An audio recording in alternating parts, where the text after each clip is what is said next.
this neighborhood. I got beat up in that alley. You just don't know when to give up. I could do this all day. Do you have something against running away? You start running, they'll never let you stop. I can offer you a chance. Our goal is to create a new breed of super soldiers. When you brought a 90-pound asthmatic onto my army base, I let it slide. I am looking for qualities beyond the physical. You win wars with guts. Grenade! Everybody down!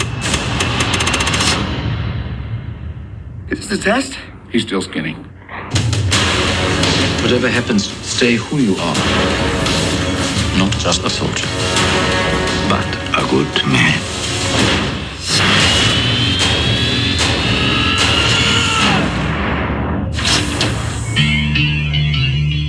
You actually did it.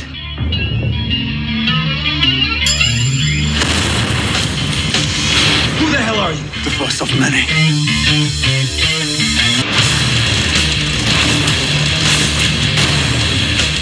Captain, we are much alike. I don't know if I can do this. You won't be alone.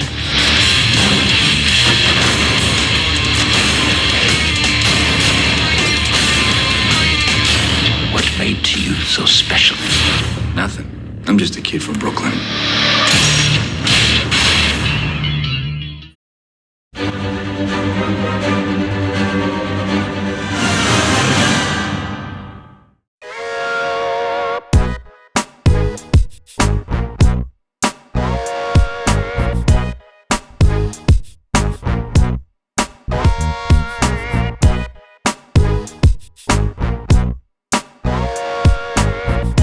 Welcome back to the channel, everyone, where we love talking about movies and more. I'm your host, Mason Phillips, and today I've got a movie review for you for Captain America, the First Avenger. This was actually the first film of the MCU I saw in theaters way back in 2011, and ever since then, I haven't missed a single MCU movie in theaters. So excited to talk about this movie today, guys, but before we get into this video, I want to ask you guys to hit that like button, hit the subscribe button, hit the bell icon so you get notified when new videos go live on this channel. When you guys do that, it always helps me out, and I greatly appreciate it. Now, let's talk about the plot.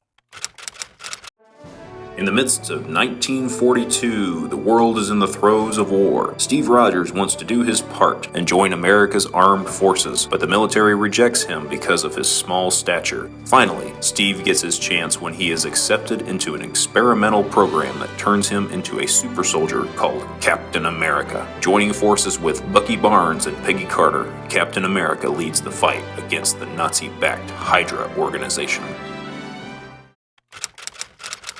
This was so fun to watch in theaters. I hadn't really seen a whole lot of comic book movies up to this point. This was kind of my gateway into a lot of the comic book medium. I'd seen some of the Superman movies. I grew up on the Adam West Batman series, seen the Tobey Maguire Spider-Man movies, but I really hadn't seen much else outside of that. So Captain America, the First Avenger was really my gateway into both the MCU and comic book movies in general. Because of this movie, I wanted to see the Avengers. I actually didn't know the Avengers was coming out. I didn't stay for the post-credit scene because I was unfamiliar to the MCU at this time. Didn't know that post-credit scenes were a thing. So as soon as the credits hit, I walked out of the theater and didn't know there was going to be a trailer for the Avengers at the end of the movie. Didn't know that it was going to say Captain America will return in the Avengers. Later, I watched the home release, the home video release of this movie on Blu-ray, and I saw that scene, found out there is an Avengers movie coming out very soon. Okay, Captain America is going to be in this, so I'm going to go see the Avengers. And that movie opened my eyes up to the rest of the MCU, Iron Man, Thor, and Hulk, and all the stuff that came before it. And then, of course, all these other comic book movies as well. Saw the Dark Knight trilogy for the first time in 2012.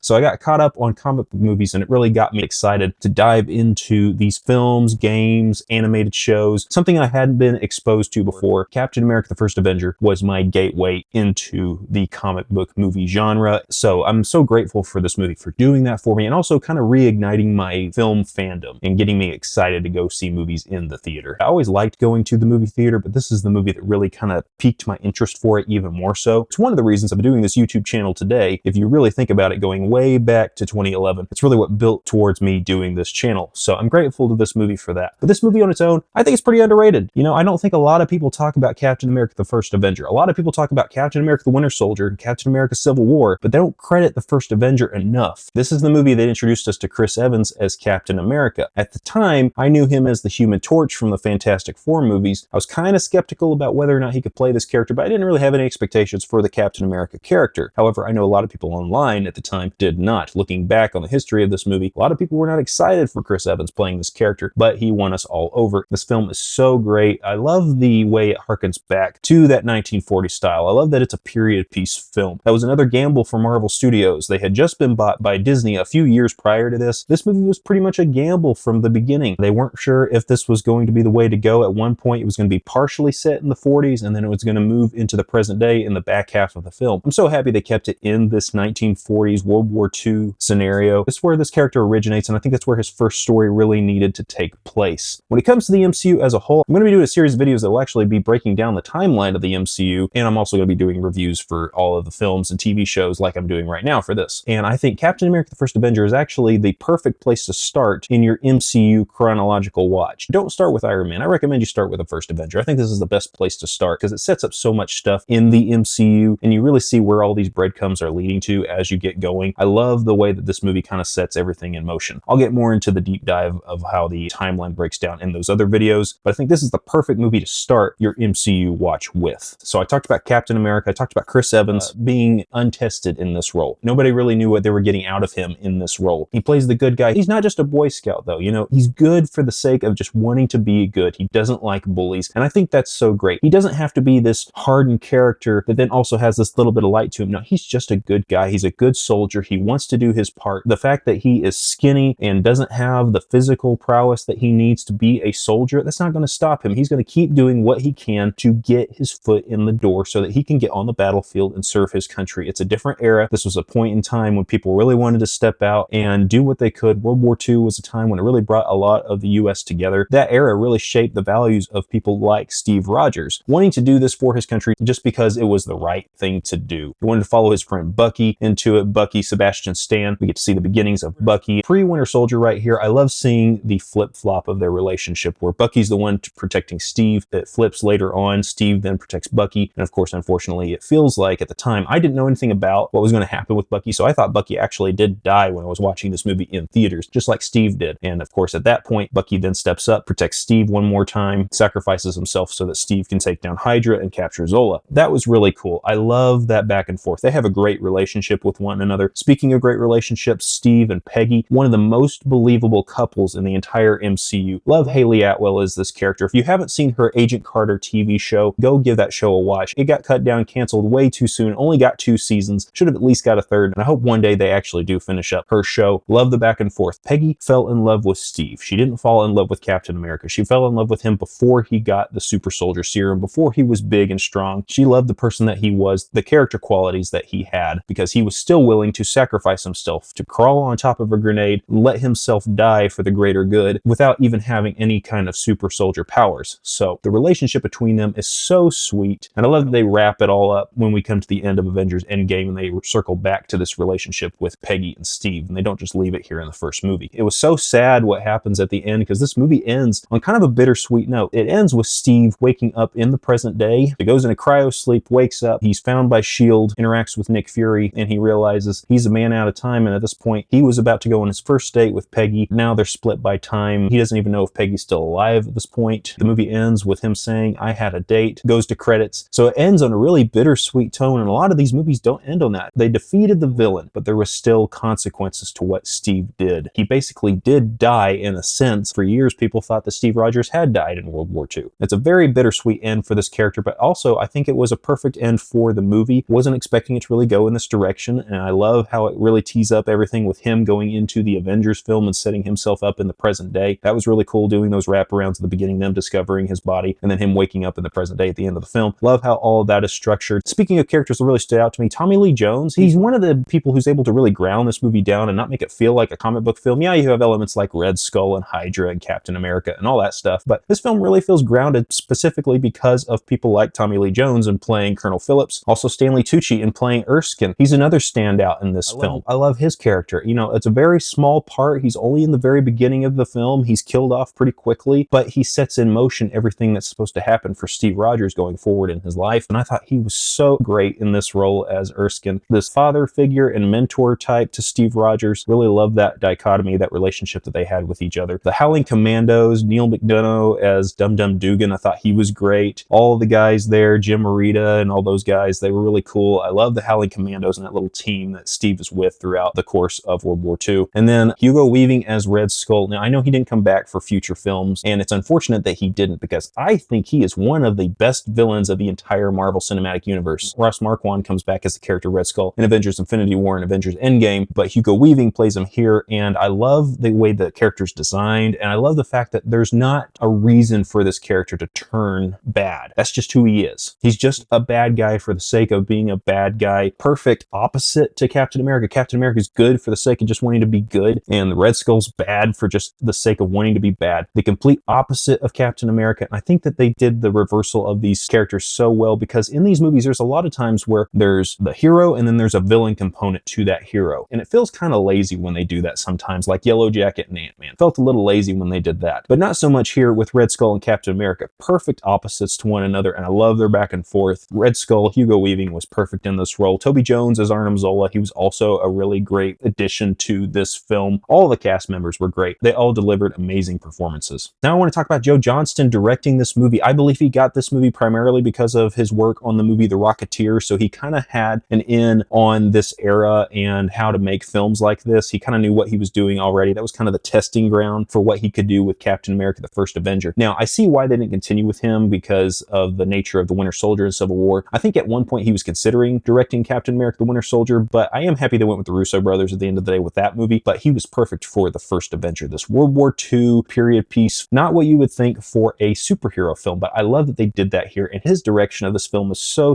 good. There are a few things throughout this movie that don't quite work, but I thought his direction was great. Love the cinematography in this. You really feel that 1940s period style with this. There's a very soft glow over everything in this movie to harken back to that 1940s kind of more innocent era. I love what they did with the way they made the movie feel. The music is great. Alan Silvestri got his start here with Captain America: The First Avenger before he became the Avengers composer. But of course, Alan Silvestri is an amazing composer. Of course, I love what he did with the Back to the Future series and so many other great films. He is an amazing composer, and one that I don't think enough people talk about, and he did great. I love that Captain America symphonic score that he put here. So cool. And this movie is just fantastic. But it's not perfect, so let's talk about the mixed section of this movie.